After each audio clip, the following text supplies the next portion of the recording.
Okay. So store location is, the definition of store locations are, they are logically, they do not make any major impact, but operation wise, it makes a lot of impact. You will understand the impact of the store locations when we are progressing, learning about the planning, and also when you are working on the production, purchasing, those kind of transactions. Because in Metal Master, we will be using the store location in some places, purchasing, you will be using them, and when you receive the stocks, where do you receive them? So it is on need basis, it has to be created. So as I told, just for some to keep the rejected items, they keep it separately, or for it to keep the quality items, they keep them separately, because they don't know exactly how to define the solution in SAP. That is also one of the reasons the consultants easily suggest to create the store location. But finally, it is the users who are going to be getting suffered because of these more store locations. It is a operation-wise difficulty handling more store locations. And system is also, when you have more store locations, when you bring new warehouse module, for example, if there is a warehouse module system, then implementing warehouse module with multiple store location is huge task, very, very difficult, right? So these are various impacts if you bring more store locations. What segment is telling, it is showing there is a lot of improvements which are possible in their manufacturing units. Then that is different points. Probably after this course, if he is able to take it up, that's good for it.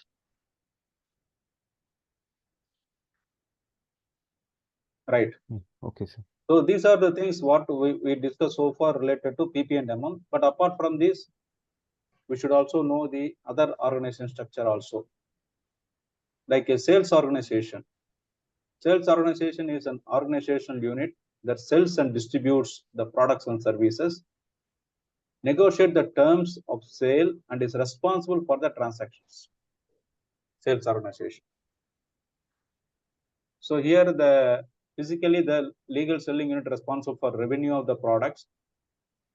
And when you define the sales organization, sale orders are created with respect to sales organization. In SAP, sales orders are created against sales organization.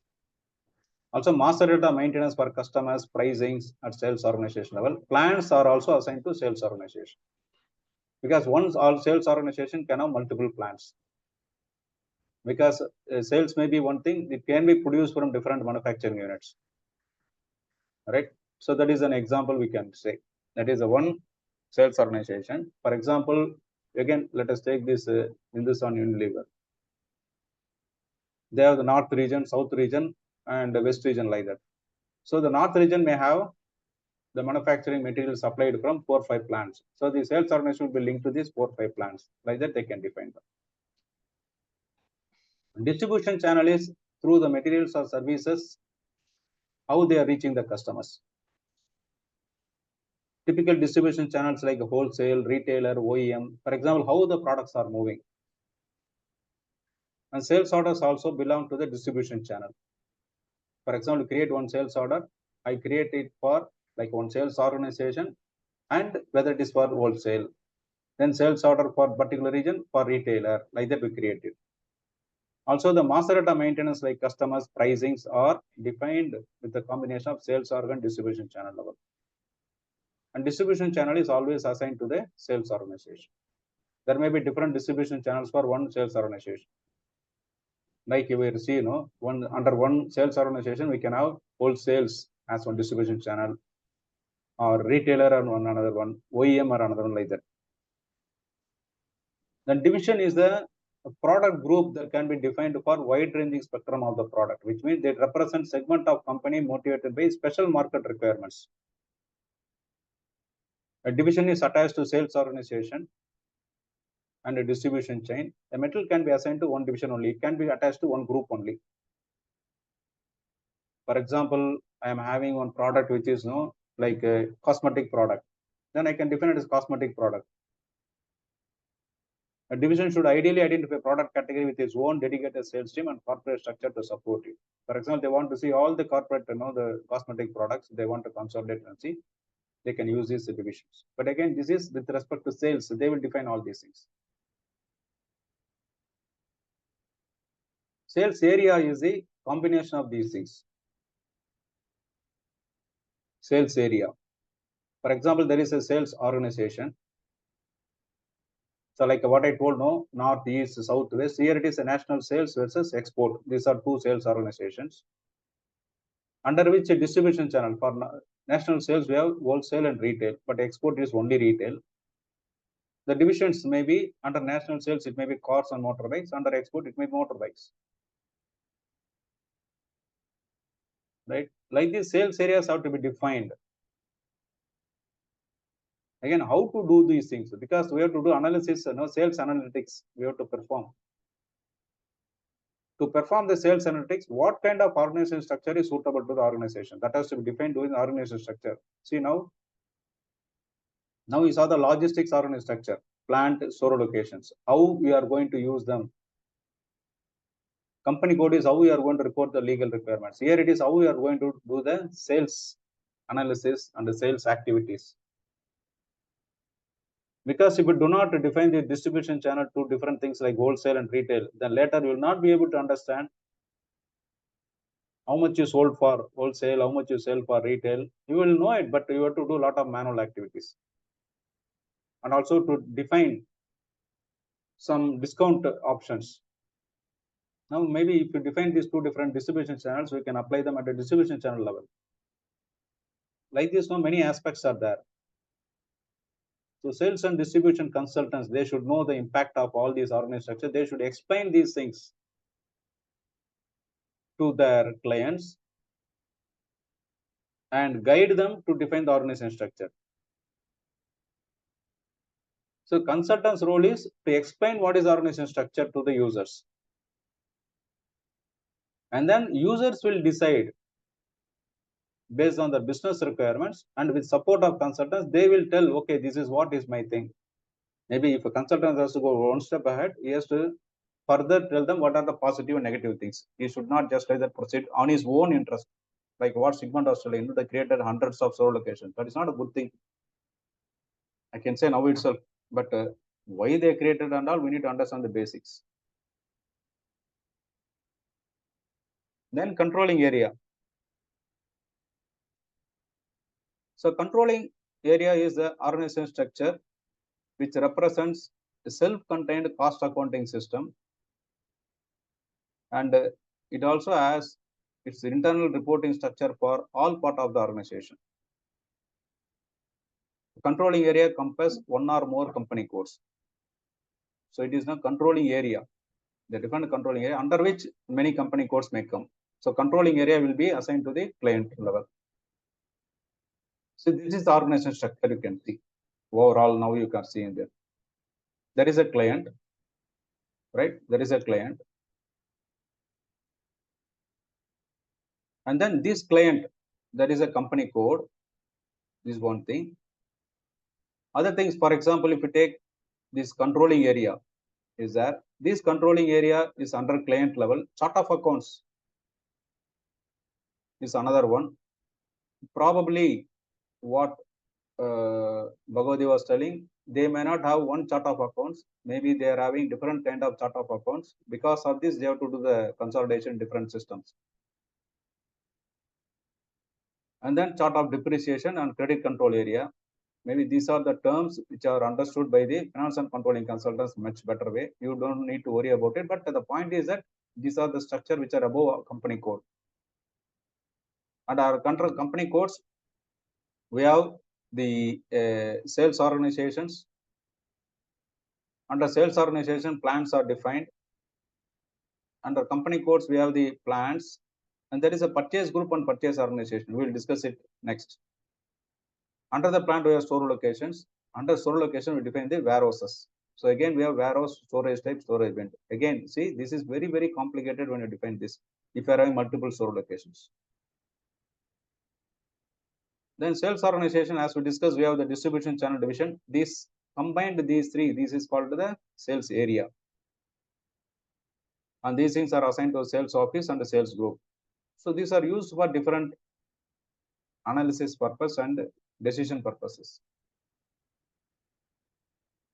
Now for SAP PP, what is the interest? For us, the interest is the plant and store location from production planning point of view. Again, no company, plant and store location. Then coming to MM, purchase organization, purchasing group. These are the two important things we need to understand. What is purchase organization? Purchase organization is an organization level that negotiate the conditions for purchasing with vendors for one or more plants or one or more companies also. It may be a consult from, for example, from corporate level.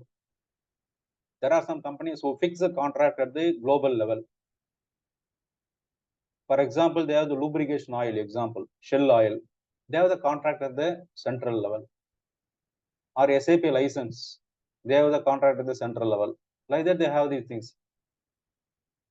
Or individual companies, they have their own thing, or they have different plans also. There are different kind of purchasing organizations out there.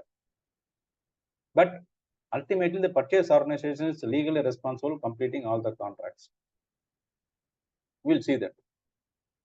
Purchasing group is the key for a buyer or group of buyers responsible for purchasing activities. The person who is doing actual purchasing. These are purchasing group. Now, the plant specific purchase organization. For example, there is a client. We have a company code, plants. The purchase organization 1 is assigned to plant 1. Purchase organization 2 is assigned to plant 2. Purchase organization 3 is assigned to plant 3, plant 2001. So here, these purchase organizations are linked to the plant directly. Now, these are the purchase organizations which are linked at the company code level. When you have this company code level, when you defined it, we cannot use a purchase organization to another company code. It will be used only for this company code. And this is applicable for these two plants, which indirectly, because it's through the company code. Similarly, here also. There is another option where we define a purchase organization which will be linked directly to all the plants. That is a cross company code purchase organization. This is like you can take that corporate level purchase organization who define the contract and other details at the international global level.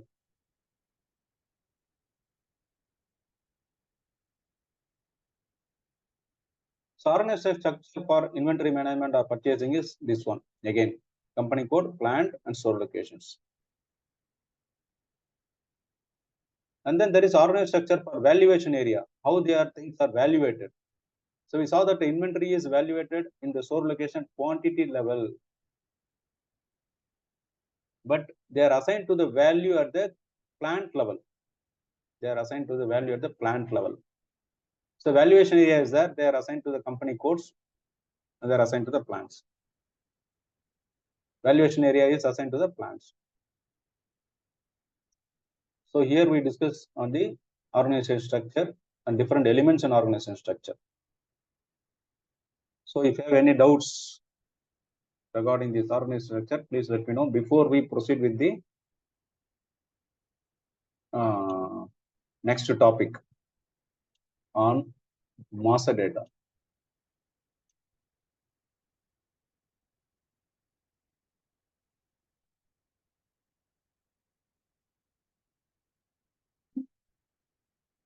Any doubts?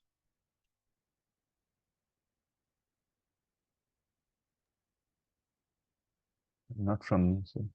Yeah, okay. Right, okay. So we'll go to the next topic.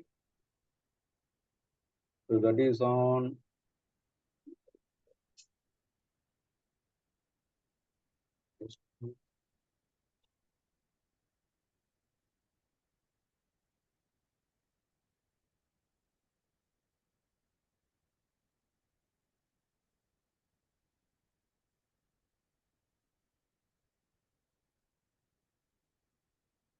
so we'll be working on the master data.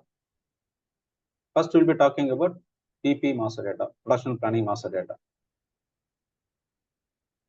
So production planning master data overview. So you are going to discuss the overview of master data.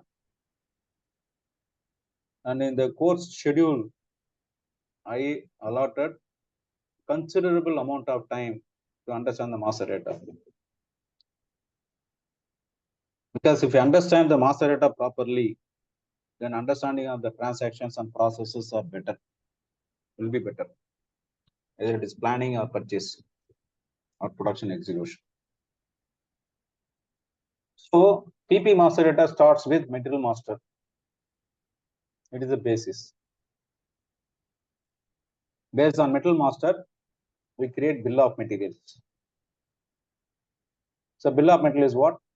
It is the list of components which are used to produce a product. And it contains what is the quantity of components required to produce a product. So it has the list of components along with the quantity. That is called bill of materials. And then we have work center. Work center is a place where the production activities are carried out.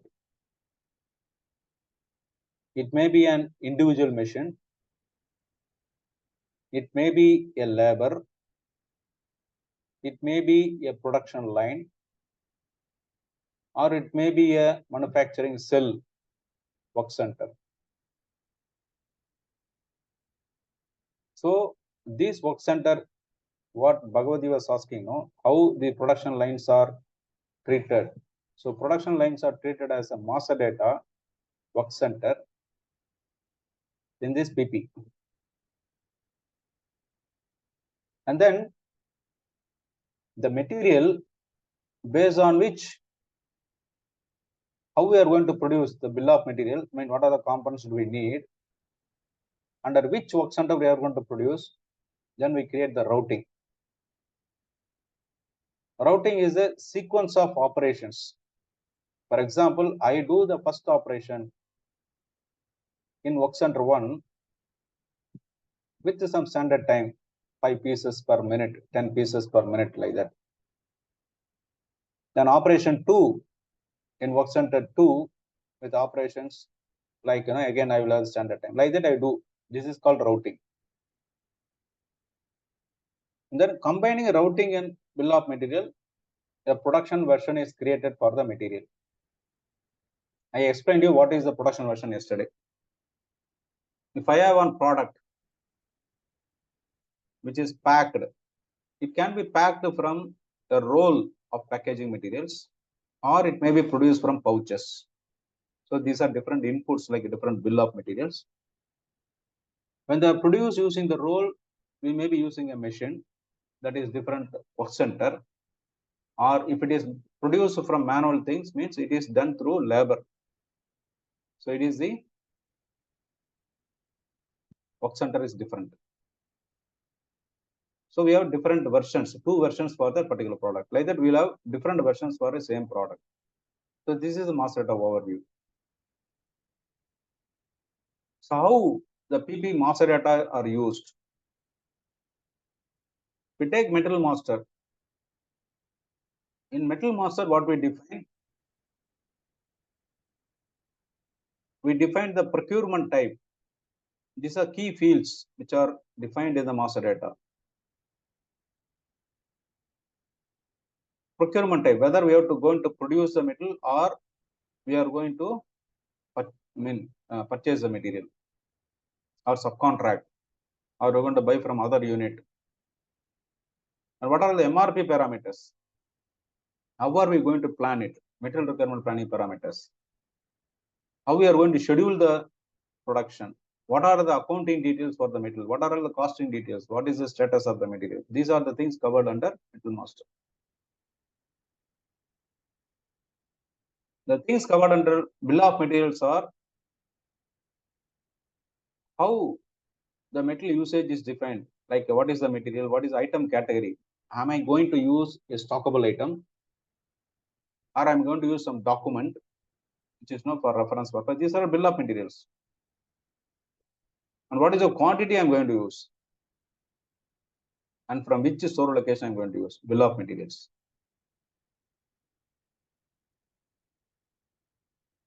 Then work centers.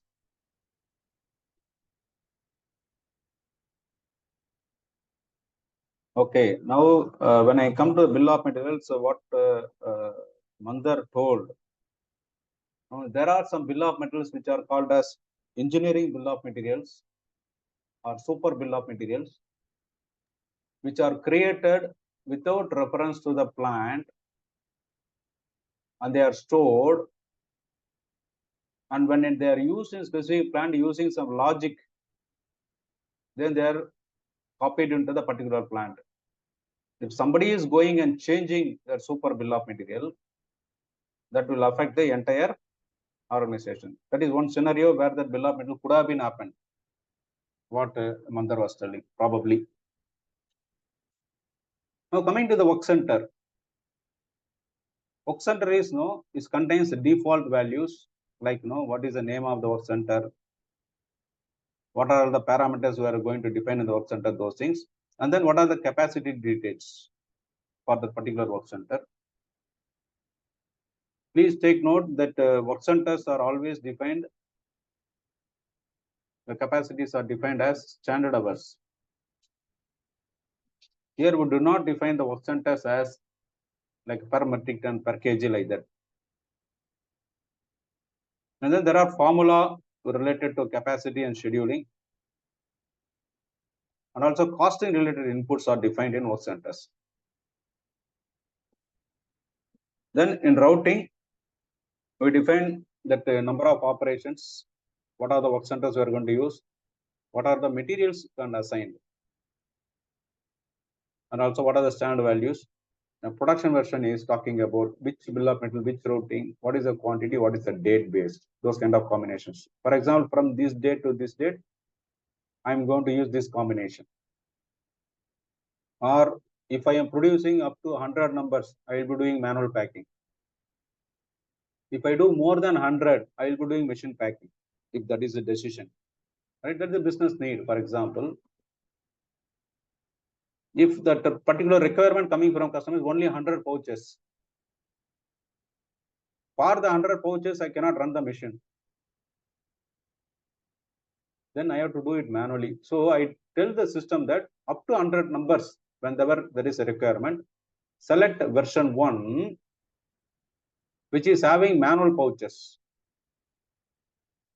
If the requirement is more than 100, then go and select the production version 2, which is having the bill of material of rolls. That is what the production version is used for. Is it clear, this master data as an overview? Just an overview I'm giving here. Now again, we will be discussing again and again all these points. Okay, just an initial idea are you getting here?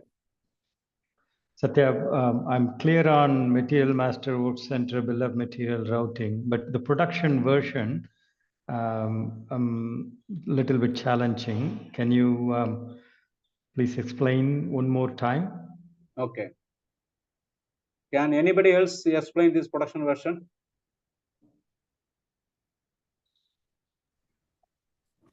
It's a production version. We set the system how we need to produce or we need to buy. Normally, even in subcontracting, we use this.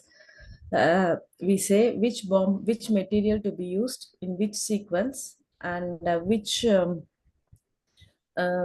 machine to be used. All the previous information like work center, bill of material, like routing is nothing but a work center, combination of work center. It's nothing but which bill of material we want to use in which sequence, that we will define together in production version. Okay. I think that is not giving clarity to probably to Bhagavati. You are right. Some clarity is there, but I'm not grasping. Okay. Let me explain you. Let me explain you.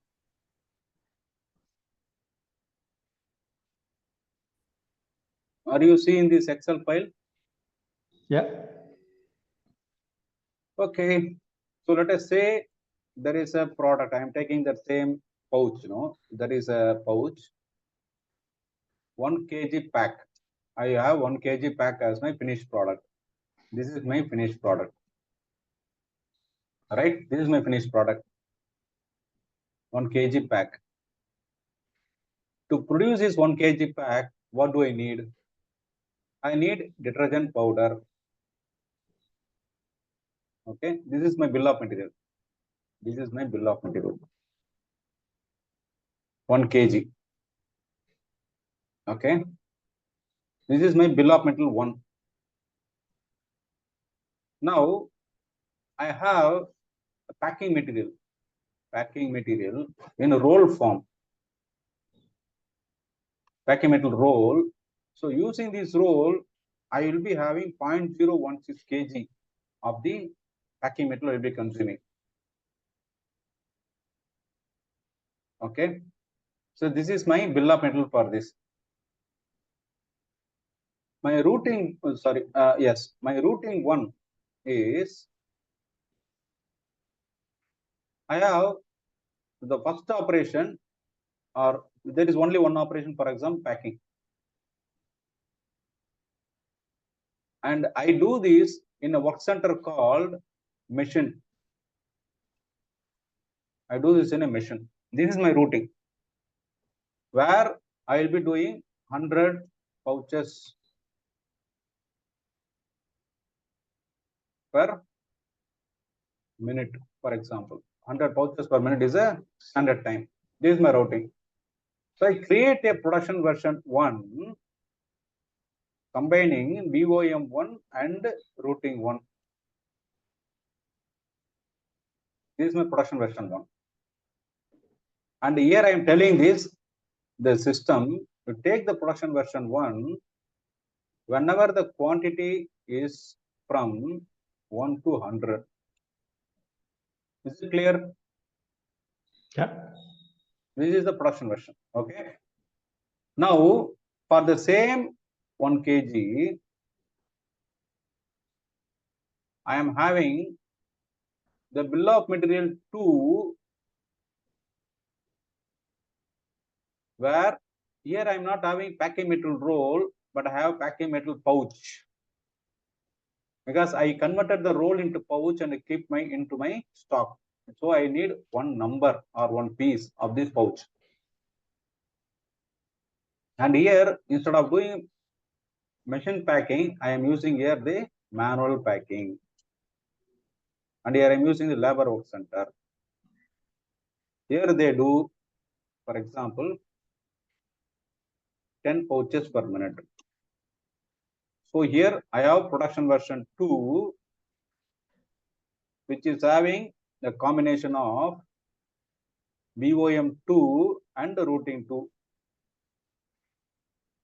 And I tell the system, you select production version 2 whenever the quantity is more than 100.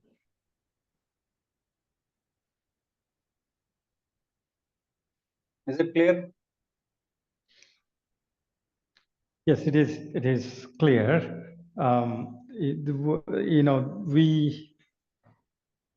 so in this, the same example, for example, pack material as a roll and the pack material as a pouch, you know, we define different bombs for it. So here it is a bomb version, but we use a different bomb itself. Yes, this is a different bomb only. This is not only version, this is a Okay. different bomb because we called it WeGroWin 2 for this particular pouch, right? Okay. This is my finished product. Because I cannot change the finished product. Finished product is the same thing if a customer is saying. Customer may not know whether it has come from packing metal roll or it has come from the packing metal, manual packing metal pouch. Customer may not know it. For So production version. pack. Sorry. So the production version takes care of the batch size. We can define. For Okay. example, I want to have the production version. For example, no, every time you should not go and select it manually. I want to avoid Correct. it. Because I want to have the manual packing has to follow always this production version 2.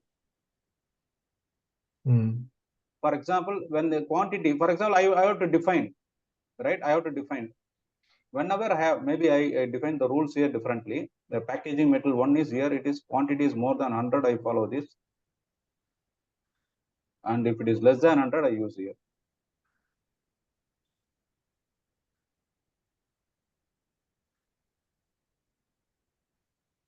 Right, so I tell the system, so doing like this. So whenever there is a production requirement and the quantity is less than 100, using the production version, system will come and take this bill of material and this routing. So it will ask you to create the production order with this combination. System will determine it. Similarly, when the requirement is coming more than 100, system will automatically pick this routing and BOM. It will create the production order accordingly. When it will create planned order, you will convert the planned order to production order. But still, during planned order to production order also, you can change the production version if you need. That is a manual intervention. That is also possible. Is it okay? Yes, it is okay. It's clear. Yeah. So Mandar, is it clear? Yes. So the production version takes all the data from the master data routing and finally decides the way the product needs to get manufactured. Correct. And it can vary on whatever input. So sometimes like it may depend on the type of the product you've been using, because in my earlier job, we were using the components from Germany, and some certain times we used to make the same product from the local manufactured procured material. So that can be also been configured, right? Correct. Okay. Thank you, sir.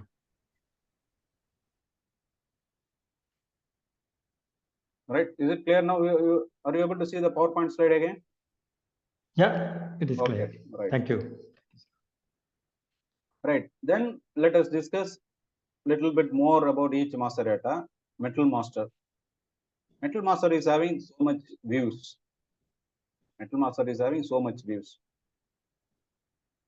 Can anyone tell how many fields are there in Metal master?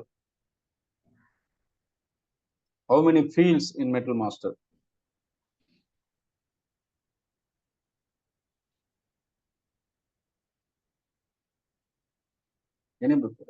Any rough idea?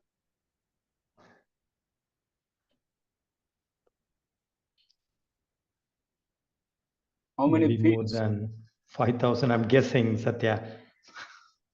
Not that much. Not that much. Again, please 12, take note as a, 12 no, I'm talking about views, not views here. Number of fields, not views. 264. Okay. Number of field, FIELD fields. Okay, take this as another assignment. Just to Google it and find out. Approximately, you can tell the number.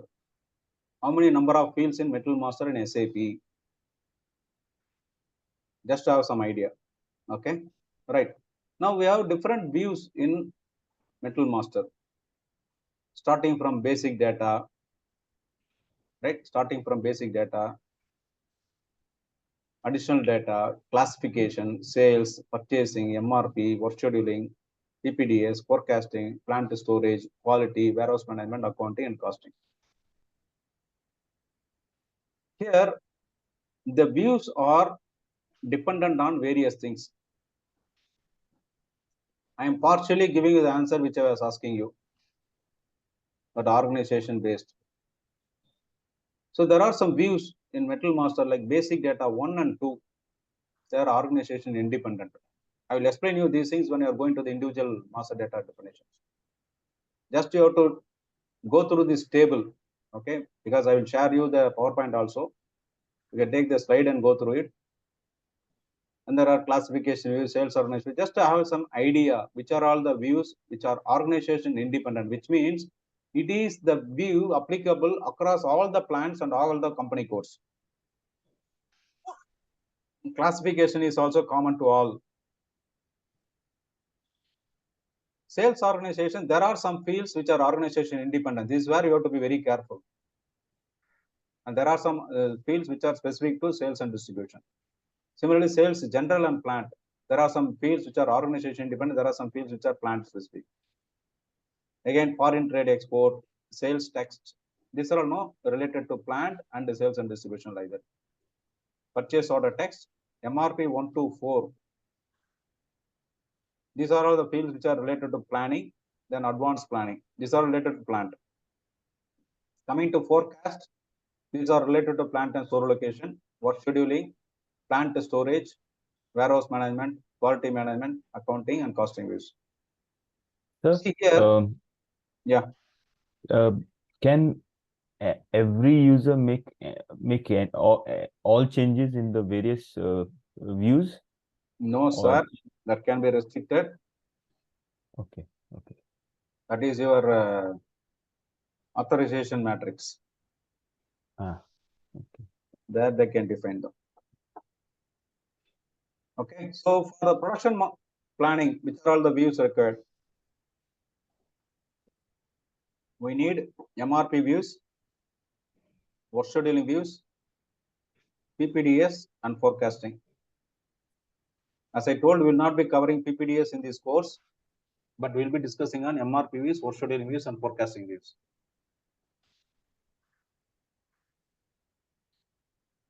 Again, coming to bill of materials. Bill of materials is a complete, formally structured list of the components that make up a product or assembly.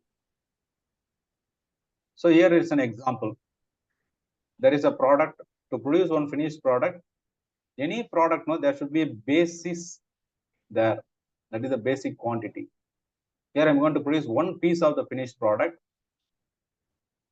for which I need these 4 inputs, 4 components, which is subassembly 1, subassembly 2, component 1, component 2. This is one piece, 4 grams, 8 pieces like that. So this list contains item number of each component, item number. In SAP, normally these item numbers are given in the increments of 10. The line items, if you know, they will give in increments of 10, 10, 20, 30, 40. Because if you give 1, 2, 3, 4, now if you want to introduce something here in between, there will not be option. Otherwise, you will give it a 6, 7, or there may be some logical sequence may not be there. So to give the logical sequence, if you want to insert something between 10 and 20, we can put maybe 15 or 16, and it will be following the logic. You can see the sequence here. That is the purpose they are giving the item numbers as 10, 20, 30 in almost all master return transactions. So for each quantity together with quantity and unit of measure. This is bill of material. The bill of material functions for planning purpose, for production scheduling, for procurement, and also for product costing. So bill of material, because we have the components, quantity and all, it is used for planning purpose. Production scheduling, to schedule the products. And procurement, because the purchase request and other things coming from a product costing, yes, you have to find out what is the cost of the product. So with this, right, we are now the time is over. We stop here, and then we'll use this part 3 to continue. So another 3 or 4 minutes.